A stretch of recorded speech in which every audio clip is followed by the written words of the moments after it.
11:15 de la mañana y como siempre a esta altura del programa recibimos a alguien para enriquecer la conversación. Es un gusto para mí presentarles a Jorge Altamira, el líder, voy a decir yo, ahora él me puede especificar cómo se llama su cargo en Política Obrera. ¿Cómo te va, Jorge? ¿Qué decís? ¿Qué tal, Gabriel? ¿Cómo estás? Bien, bueno, toda una referencia para el trotskismo en la Argentina, Jorge Altamira, que fue 5 veces candidato a presidente, ¿es así? Cuando dijiste 5 veces te creí. Está bien, suena creíble entonces, sí, yo lo sostengo. Porque viniendo de vos debe ser así. Está perfecto. 5 veces candidato a presidente. Esta vez no va a ser candidato a presidente, va a apoyar la lista que va a encabezar Marcelo Ramal, lo acaban de definir, ¿verdad? El 25 de mayo. Bueno, Jorge, ¿qué edad tenés? 81 años. 81 años. Ya me lo preguntaste. Ya te lo pregunté, pero el público se renueva. Yo te lo pregunté en la tele. Y la pregunta que le siguió a esa también es la que te voy a hacer ahora, que es ¿cómo encarás esta etapa de tu militancia política? Nosotros, los que tenemos alguna edad, bueno, sos parte desde siempre de la política argentina y todavía estás dando la pelea. Sí. ¿Qué particularidad le encontrás a esta etapa de tu vida y de tu carrera política? Pasa lo siguiente, ayer leyeron todos que Kissinger cumplió 100 años. Sí. Sos joven. Y va a sacar un libro, salió un libro de él, sí. Muy importante. Sí. Lo cual me inspiró, digamos, que es toda una novedad. Uh-huh. ¿No es cierto? Es muy difícil tener 100 años y sacar un libro, etcétera. ¿Qué te parece? Entonces ocurre lo siguiente. Comprendo que tengo la edad que tengo, pero no lo vivo de esa manera. Uh-huh. Realmente me parece que sigo un hilo conductor que es ininterrumpido, pero se manifiesta de todos modos mayor experiencia política, una visión más amplia de las cosas, etcétera.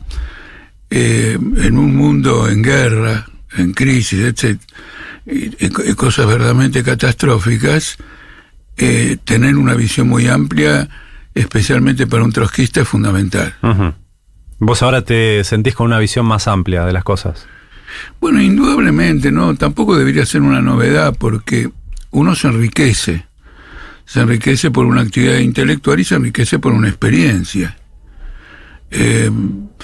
Hay fenómenos históricos que uno los previó, incluso los escribió, pero después cuando se produjeron, cambiaron de tal modo el curso de la historia que a un militante le parece que vivió 2 épocas. Es decir, que terminó una y volvió a la otra. Por ejemplo, tengo infinitos textos, inclusive un libro, previendo que la Unión Soviética se iba a disolver. Uh-huh. Pero cuando pues efectivamente se disolvió, abrió un campo de cambios, claro, y de modificaciones impresionante. Entonces uno tiene que trabajar ahora, no esgrimiendo lo que previó, sino tratando de entender el campo nuevo, digamos, que se abre. Uh-huh. Y ese campo que se abrió es el de esta guerra. Entonces también escribí con anticipación una previsión política sobre esta guerra. ¿Y qué escribiste? Bueno, entras en nuestra página. Señalé que íbamos a una guerra. Señalé que íbamos a una guerra a partir de ciertos conflictos aparentemente, pero fundamentalmente teniendo en cuenta las tendencias de fondo del capitalismo. Una cosa que es muy significativa, si te interesa, es comparar algo que fue de tanta envergadura como esta guerra de hoy, que fue la guerra de Corea en 1950, uh-huh, donde el ejército norteamericano intervino en Corea y China intervino en Corea, uh-huh, y la URSS apoyaba a Corea del Norte. Entonces, uh-huh, vos tenías un cuadro de lo que podía ser una guerra mundial. Pero Estados Unidos se tenía una enorme confianza en sí mismo. Es decir, veía que tenía una potencialidad que por otras vías iba a ejercer una dominación superior. Y eso lo manifestó en muchas ocasiones. Por ejemplo, cuando la Unión Soviética le ganó la primera batalla espacial, Kennedy dijo, no, vamos a recuperarnos, y fueron adelante. Hoy Estados Unidos es un país en completo retroceso, con una guerra civil interna larvada, golpe de Estado, polarización, tasas de pobreza muy grandes. Entonces en esta guerra se juega el destino de esta potencia imperialista. En aquella ocasión, naturalmente, también había en juego cosas fundamentales. Pero Estados Unidos pensaba que las iba a sortear de otra manera y no se equivocó. Porque al final logró que la Unión Soviética desapareciera. Ahora hay una situación histórica diferente y esta guerra se puede transformar y se va a transformar en una guerra de alcances mayores. ¿Qué haces, Jorge, vos todos los días? ¿Cómo es tu rutina? Bueno, me levanto, trato de hacer actividades físicas desde hace mucho tiempo, me pongo a trabajar escribiendo o preparando material para escribir. Para publicar, ¿cómo se llama el órgano de prensa de...? Se llama Política Obrera. Ah, bien. Se llama Política Obrera. Que no es simplemente un periódico, porque por la estructura y el nivel de muchos artículos, es una publicación, digamos, en parte como revista, analizando problemas mundiales muy significativos. Y luego, dependiendo de las actividades que tengo programadas, sean reuniones, charlas, etcétera, organizo el día. Por ejemplo, el viernes que viene doy una charla en Filosofía y Letras. Y además tengo agendadas actos de campaña electoral para apoyar nuestras candidaturas. Recordemos, para aquellos que no siguen el día a día del trotskismo en la Argentina, el Partido Obrero se divide en el año 2019. Y ahí nace esta corriente disidente que es Política Obrera, que forma un nuevo partido, distinto al Partido Obrero, que hoy es parte del Frente de la Izquierda y los Trabajadores, que es el FIT, que es el que se presenta a elecciones y que va a tener una interna entre Miriam Bregman y Gabriel Solano por parte del Partido Obrero. Quiero puntualizar algo. Dale. Para destacar un punto que es importante sobre esta crisis del Partido Obrero. Uno puede decir, bueno, mira, se dividieron, rompieron, etcétera. Nunca fue nuestra política. No. Los estatutos del Partido Obrero habilitan la formación de tendencias internas una vez que vos presentás una plataforma disidente con la orientación que se está llevando. Nosotros hicimos, es decir que por lo tanto nuestra lucha era al interior de nuestro propio partido. No era una propuesta de división. Creo que dimos a conocer eso el sábado a las 3 de la tarde y fuimos expulsados a las 7 o a las 8 de la noche. Entonces no me interesa ahora entrar en las reyertas, sino esclarecerle al oyente que no fue nuestra intención y no es nuestra política, una vez que participamos organizadamente de una lucha, hacer planteos faccionales o querer quebrar a alguien. Nos asumimos un derecho político muy importante en un partido. Fue sorprendente, porque realmente Altamira y el Partido Obrero eran lo mismo, fueron lo mismo durante muchas décadas en la Argentina. Bueno, hablar de Altamira y del Partido Obrero. Bueno, pero eso es el tema. Cuando vos ves lo que está pasando en el FIT, con nuestra tendencia no hubiera ocurrido nunca. ¿Por qué? Esta sarta de insultos que se dan recíprocamente delante de toda la opinión pública de los trabajadores. Esta expresión de intereses particulares por encima de intereses generales. Para un trotskista eso es un crimen político.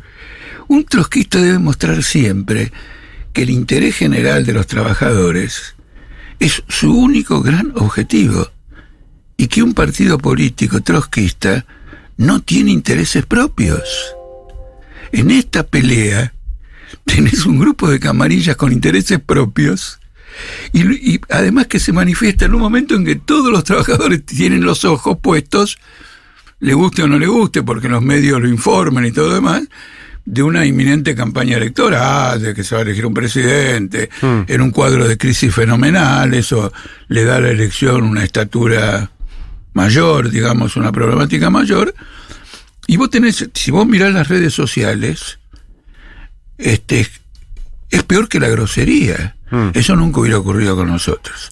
Nosotros solamente polemizamos sobre cuestiones políticas y de programa. ¿No es cierto? Por ejemplo, una polémica. Gran parte del FITU apoya a la OTAN en esta guerra, con el argumento de la independencia de Ucrania. Nosotros siempre fuimos a favor de la independencia de Ucrania, pero esta guerra es una guerra de la OTAN contra Rusia. La ¿En esta guerra ustedes están del lado de Rusia? No, porque... Pero en contra de la OTAN. No estamos al lado de Rusia. Denunciamos la invasión rusa. Ajá. ¿Cuáles son las aspiraciones de esa invasión? ¿Emancipar a Ucrania y transformarla en socialista? No. El gobierno que está ejecutando esto es el que llevó a Rusia, llevó a la Unión Soviética al capitalismo y remató gigantescas propiedades estatales por chauchi palitos en beneficio de una oligarquía. Es una guerra de naturaleza imperialista en ambos lados, aunque la OTAN tiene una jerarquía histórica como fuerza imperialista, es el fruto de 400 años de desarrollo mundial, y lo de los rusos es una gambeta que tiene 20 años de existencia, digamos, tratando de preservar intereses de una escala histórica inferior. La oligarquía rusa no se va a comparar con la burguesía norteamericana, alemana, francesa o de los Países Bajos. ¿No pasa eso muchas veces que discuten al interior del trotskismo por cuestiones que pasan en la otra punta del mundo más que por cosas que pasan acá? Mirá, si vos crees que pasan por la otra punta del mundo, preguntale a Biden. Biden le ha dicho a Massa: si vos avanzás con los intereses de China y Rusia acá, te hacemos quebrar la Argentina. En eso consiste el tema. Otro enfoque que no sea este, no es la otra parte del mundo, otro enfoque que no sea este, es provincialismo. ¿No es cierto? Si vos prendés la tele y escuchás a los políticos, están a ver quién va primero, segundo, tercero y cuarto, y los grandes temas que tienen que discutir, no los pueden discutir primero porque no tienen una salida.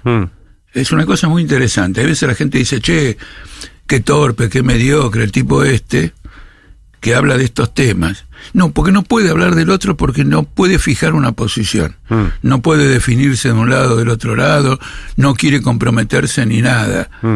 Digamos, es una cuestión mediocre. Si no tenés un enfoque mundial, no podés desarrollar una política que saque a Argentina de esta crisis. Voy a dar un ejemplo. Estás con Perón en eso. La política es la política internacional. La política internacional es el contexto, inclusive para Estados Unidos. Estados Unidos en este momento no puede tener una política nacional. Es el país que más tiene una política internacional. Logró quebrar a los europeos. Vos sabés bien que Alemania recibía gas de Rusia a $2 el BTU. Ahora lo recibe de Estados Unidos a $14 el BTU. Se comió la Unión Europea. ¿Y por qué se comió la Unión Europea? Porque Estados Unidos está mal. La productividad norteamericana no crece, no hay inversiones, está con esta crisis de deuda. Es un país que tiene 130% del PBI como deuda. Y como al mismo tiempo esa deuda está vinculada a una moneda internacional, te das cuenta que este problema de la deuda afecta a toda la economía mundial. Bueno, en una palabra, a lo que voy es esto. En Argentina hoy, ¿por qué hay inflación? Hay inflación porque hay devaluación. Se devalúa la moneda y entonces suben los precios. ¿Y por qué hay devaluación? Hay devaluación porque Argentina está en default. No puede pagar su deuda. Entonces, el capital internacional o los mercados internacionales rechazan la moneda argentina.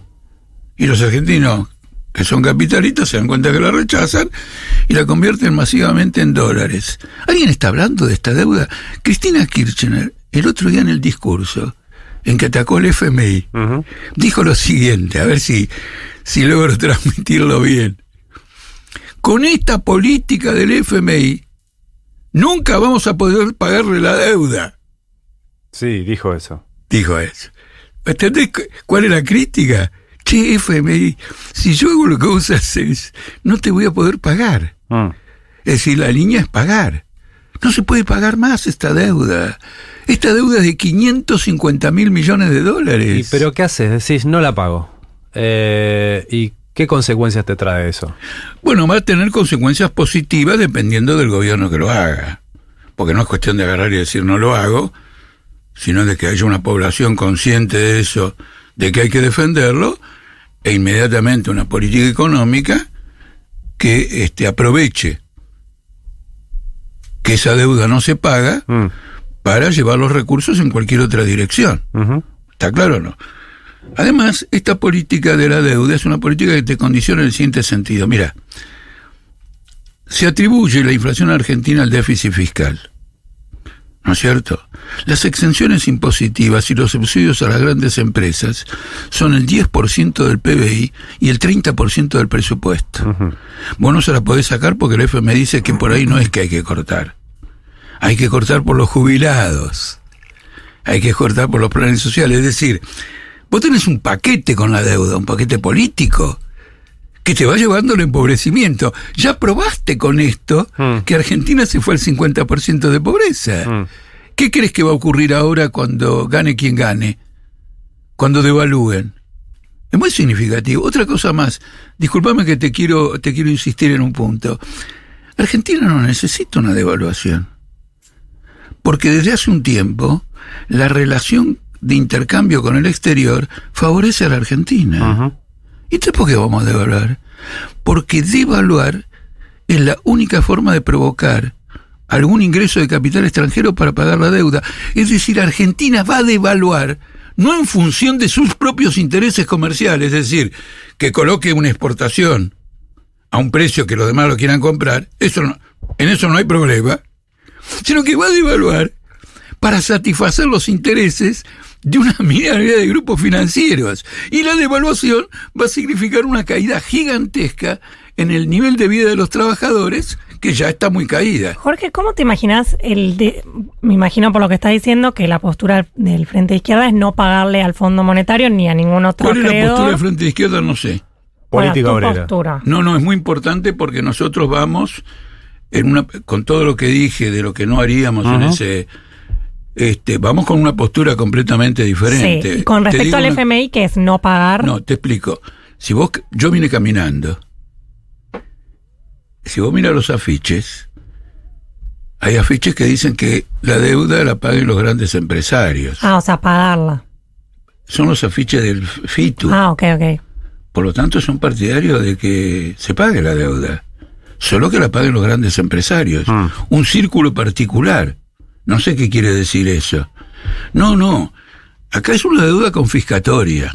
¿Y tu postura cuál es? Ahora, de conjunto, quiero decir lo siguiente. Cada vez que un socialista plantea una cosa tan radical, excluye del planteo a todo un sector de la sociedad que está involucrado con la deuda, que está involucrado con los bancos, etcétera, que son los pequeños ahorristas. Los que luchamos contra el desfalco de Cavallo cuando anuló la convertibilidad fuimos nosotros. Hasta el punto que salimos a la calle y digamos cayó el gobierno. En el tema de la deuda, hay pequeños ahorristas que tienen títulos de la deuda argentina. Eso se tiene que cobrarla rigurosamente. Porque se trata de alguien que labura y que en las condiciones del país, que no es responsabilidad de él, buscó defender su ahorro. Claro. Después vos tenés la deuda externa argentina, muy interesante esto, está en un 45% en manos de capital extranjero, en un 55% en manos del capital nacional. Es decir, que los trabajadores argentinos le pagan a los patrones argentinos la deuda. Estamos hablando con Jorge Altamira, líder de Política Obrera. ¿Qué cargo? ¿Tenés un cargo ahí? No, tampoco lo tenía en el Partido Obrero. Secretario General no usan ustedes. No. Está bien. Se podría usar, pero nosotros desde el comienzo nos opusimos a tener liderazgos... Integrante de la conducción. Sí, claro que sí. Perfecto. Bueno, Jorge, ahora, estas cosas que vos planteás, estas soluciones que vos planteás para determinados temas de la Argentina, vos mismo decís, bueno, para llevarlo adelante haría falta que haya un pueblo concientizado y apoyando. ¿No les está yendo bien a ustedes al trotskismo argentino con eso de reunir mayorías en pos de una propuesta. Hace décadas que vos haces política y electoralmente están ahí siempre en los últimos lugares. Bueno, en primer lugar planteás algo que es absolutamente fundamental. Si vos preguntás a cualquiera de política obrera cuál es el tema político, teórico más fuerte, es este que vos planteás. Es decir, no es que lo evadimos, miren señores, tenemos la salida y se acabó. No, este es el problema fundamental. Es un problema mundial. Con la quiebra, las grandes victorias que tuvo el imperialismo sobre la Unión Soviética, sobre esto y lo otro, ha habido un reflujo en la influencia de la izquierda en el mundo.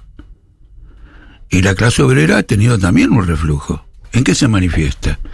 Cuando terminó la Segunda Guerra, la clase obrera en todo el mundo obtuvo las mayores conquistas de su historia. En Estados Unidos, en Europa, etcétera, y en Argentina. Desde la disolución de la Unión, en parte porque estaba la Unión Soviética, como diciendo lo siguiente. Como fantasma, sí. Claro, cuidado porque estos cualquier cosa se levantan, y se levantaron. ¿Estás reivindicando el peronismo argentino o no? No, y a Truman. Pero acá, que decís que también la clase obrera acá obtuvo sus mayores victorias después de la Segunda Guerra. Sí, pero eso no es una reivindicación del peronismo, es una reivindicación de la clase obrera. Ok. Pero esto no lo digo yo, esto lo dijo Perón. Perón le dijo en un famoso discurso citado por, no sabes cómo, tanta gente en la Cámara de Comercio, les dijo lo siguiente: miren, lo que yo les propongo es que cedamos una parte de un dedo para no perder el brazo.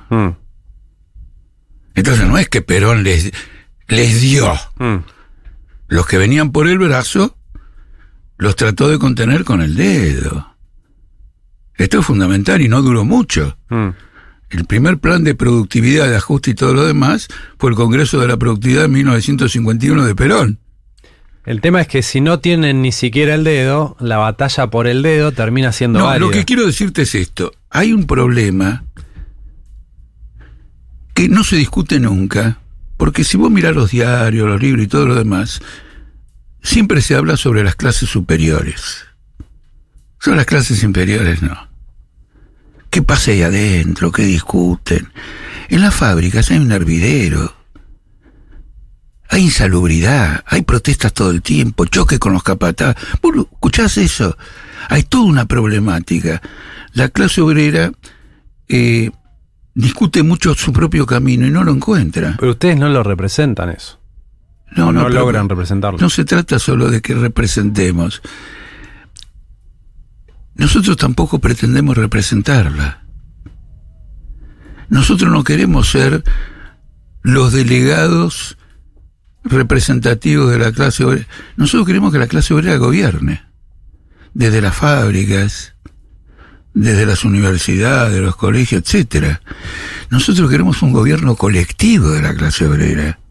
No queremos que como ahora, nos den un mandato de socialismo por 4 años, sino una modificación radical de toda la estructura de poder. Te digo un dato. ¿Estás más cerca de conseguirlo, te parece, que en otro momento de la historia, desde que vos militás y hacés política? No, pero en el documento que se aprobó para este Congreso, al tocar este tema, lo tocamos en una forma más contradictoria que la que estamos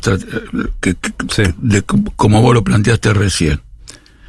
Se advierte de esta situación que vos decís, pero se muestra también que está empezando a haber un giro, que puede ser un giro con relación a los últimos 30 años, en toda la clase obrera mundial. Vos nunca tuviste en los últimos 30 años el nivel de huelgas que hay en este momento en Europa o en Estados Unidos. Y no tenés en la Argentina movimientos de lucha controlados por la CGT, sino como está ocurriendo ahora con los docentes de Salta, movimientos autoconvocados. Por lo tanto, una de las preocupaciones, el interés fuerte de política obrera, es tratar de entender este proceso y alimentarlo. Nosotros no jugamos, miren, yo soy me presento a la categoría para Miss Mundo, elíjanme a mí, no me elijan a otra chica. No se trata de eso. Queremos ser parte de este proceso de evolución política de la clase obrera. Y te digo lo siguiente, en esto que vos señalás nunca conseguimos, no es así. Ha habido subas y bajas. Uh-huh. Nosotros al peronismo le ganamos a la capital de Salta con 12 puntos de diferencia en el 2013. Y ahora en la última elección el FITU sacó el 2. Quiere decir que no solo... En Jujuy le fue bien. En Jujuy fue bien, pero es una suba y baja, porque una vez salió 24, otra vez salió 3, ahora salió 12. No es un proceso de consolidación política. Déjame que te lea una frase tuya del 2011. En ese año se hizo la campaña Un Milagro para Altamira, para que vos pudieras ser parte de esa elección general. No fue nuestra campaña. No, Jorge Arrial. Bueno, Macanudo, ojo, cuidado. No, está bien. Sacaron 527.000 votos en las PASO, después cayeron un poquito en las generales, pero vos dijiste después de las PASO, no se puede soslayar este avance de la izquierda del cuadro de bancarrota capitalista mundial. Creo que asistiremos a un renacimiento internacional del socialismo. Ustedes siempre están preanunciando, cuando digo ustedes digo el trotskismo en Argentina, y no te quiero englobar con gente que quizás no estás ahora en la misma fuerza, pero permitime esa generalización. Siempre están preanunciando que se viene la bancarrota del capitalismo y que ya está por venir el socialismo. ¿Eso qué es? ¿Es una mirada de más largo plazo que nosotros no llegamos a Bueno, vos lo decís en una forma muy sencilla o simplificada, mejor. Sí, simplificada. Decís de una forma simplificada. Mira. Que intenta ser respetuosa de todas formas. No, por supuesto. Sí. Ser simplificado es una forma de tratar un tema, ¿no? Por favor. Gran parte de la izquierda en el mundo ya no cree que viene el socialismo. ¿Está mejor que nosotros?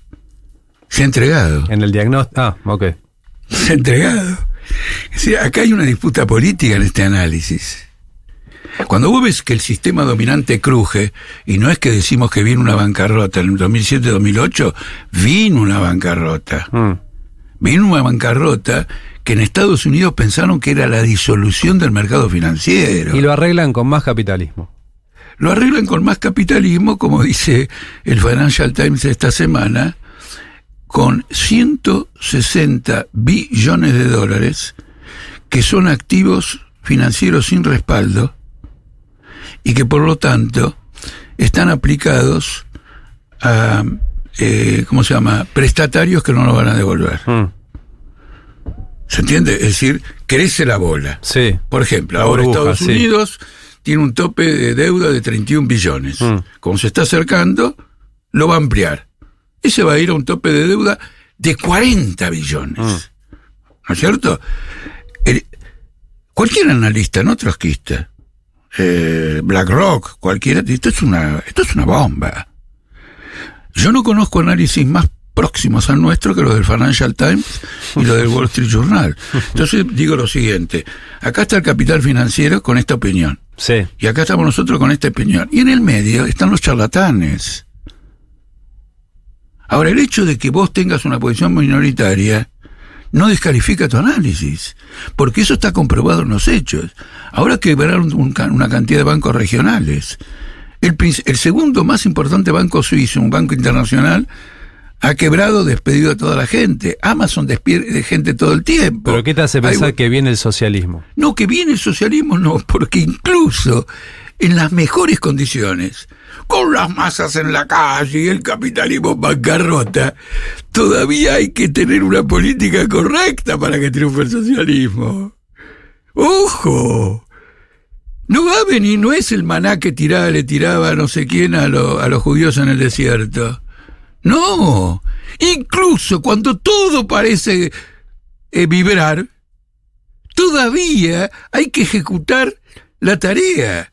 Y en el estudio de todas las revoluciones, ese momento culminante fue resuelto satisfactoriamente en una minoría de los casos. Y en una mayoría vino un Pinochet, vino un Videla, ¿se entiende? Vino un Hitler. Bueno, de hecho, vino un Mussolini. Ustedes no reivindican a ningún gobierno de ningún país, de ningún momento de la historia, ¿o sí?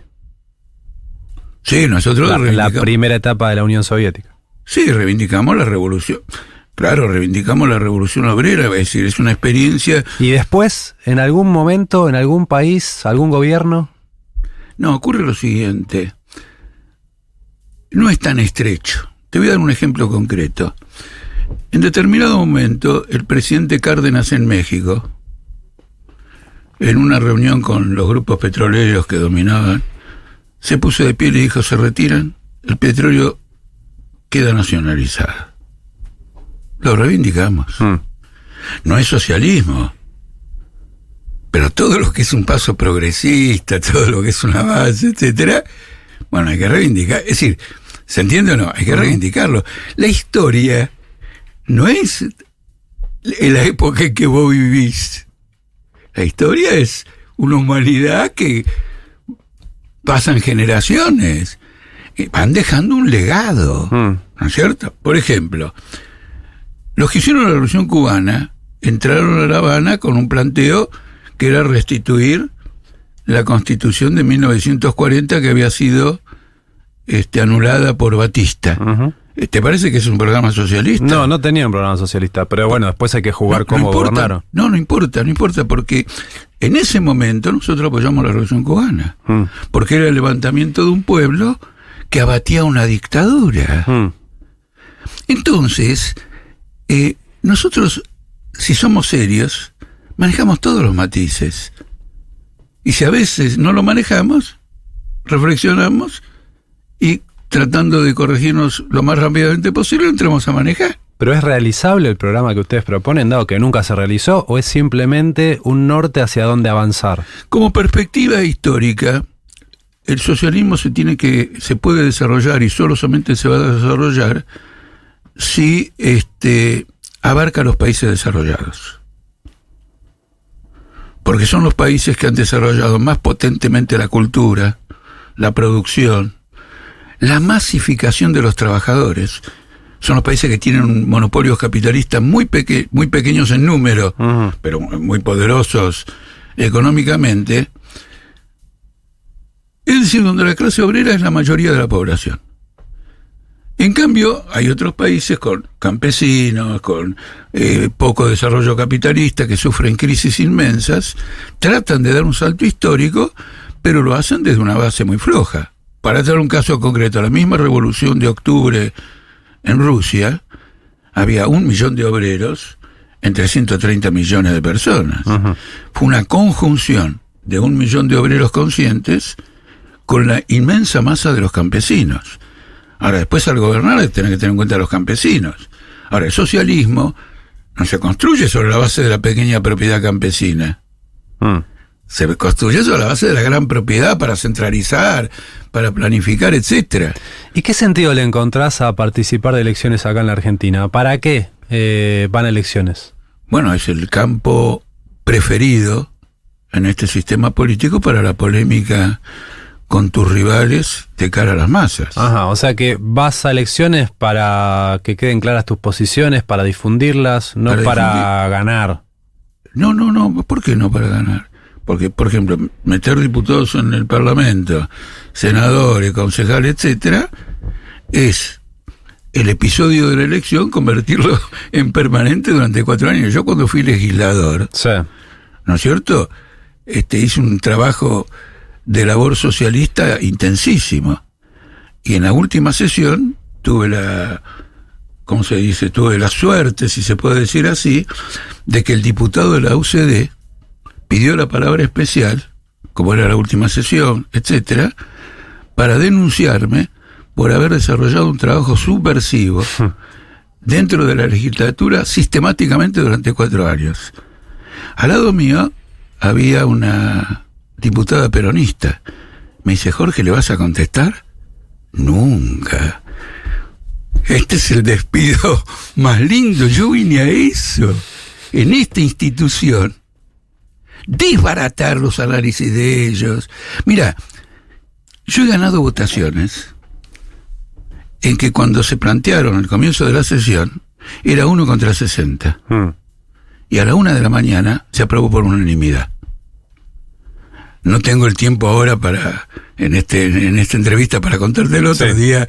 En otra entrevista te cuento, las 6 horas del subte fueron votadas en la legislatura. Y así hay un montón de cuestiones. Bueno, ese es un punto. El otro punto es el siguiente: el desafío más grande es en el fondo también ganar una elección.